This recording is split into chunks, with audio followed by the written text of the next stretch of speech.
of the once mighty Toyota Supra is one of the highly anticipated moments in the car world right now.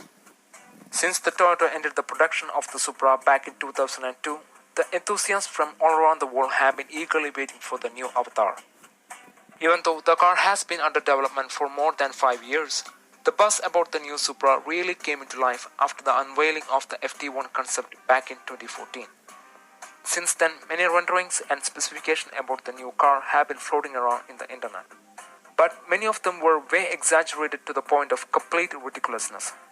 Some even confirmed that the new Supra will directly compete with the Porsche 911. But now, it looks like that we have some actual solid facts that will spread some light on the car's actual specifications. And please, bear with me, I'm not bluffing. According to this information, it looks like that the new Supra is going to be a true blue sports car. Here are some facts that we know about the new MK5 Toyota Supra. Number 1. The new Supra won't be just a rebadged Z5. As we all know, the new Supra is the result of a joint effort between Toyota and BMW. When the news about the collaboration between Toyota and BMW came out, many speculated that the new Supra is going to be just a rebadged Z5. But that's not the case. Even though both the new Supra and the Z5 uses the same rear-wheel drive platform developed jointly by BMW and Toyota, both of these cars will be entirely different.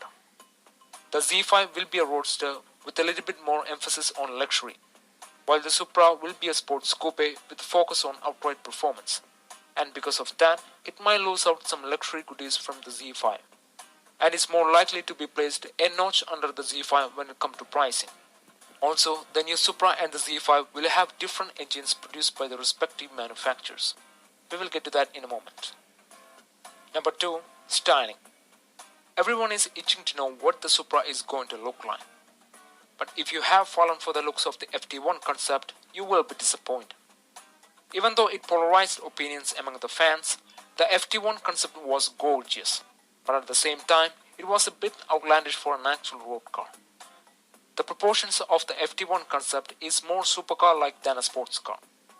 Guys at supramkv.com came up with this really dope rendering of the upcoming Supra. If you compare the spy shot of the car and this rendering back to back, the renders look pretty damn accurate. Of course, some of the details like the headlights, diffusers will probably end up looking different. But it is more than safe to assume that the overall proportions of these sketches are more likely to be accurate, at least in a general sense. If you want to check out the supramkv.com, which I highly recommend, there's a link in the description down below. Number 3. The engine. There were some rumors about the new Supra being powered by a BMW straight 6. It looks like that the Toyota and the BMW decided to go their separate ways in the engine department. The new Supra will be powered by 2 different engine variants, and both of them have been developed by the Toyota themselves. The first one is a 2-liter turbocharged inline-4 producing a 255 brake horsepower, which will be employed in the base variant, and a 3-liter turbocharged V6 producing 360 brake horsepower for the top-end variant. While its sibling, the Z5 will be powered by BMW's very own straight 6. So for some people, it might beg the question, why the BMW and the Toyota decided to go their separate ways in the engine department?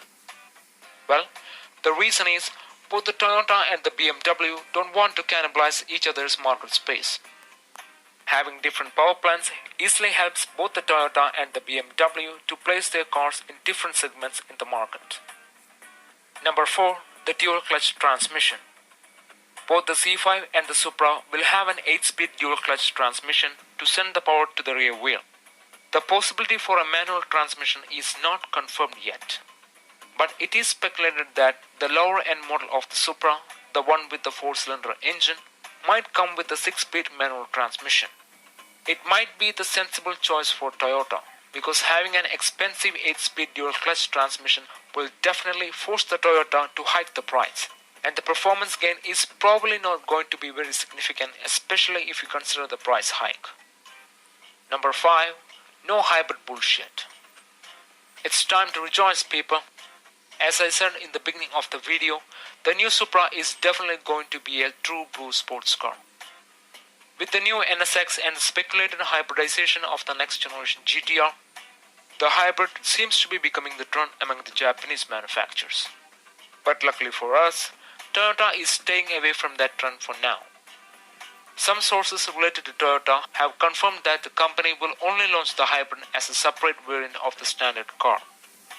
We think that the Toyota have made the right decision here, because accommodating a fancy hybrid system in a supposed to be sub $70,000 car is definitely going to be a real challenge. This move will make a lot of people happy, especially people from the aftermarket industry. And hopefully, the new Supra will carry on the legacy.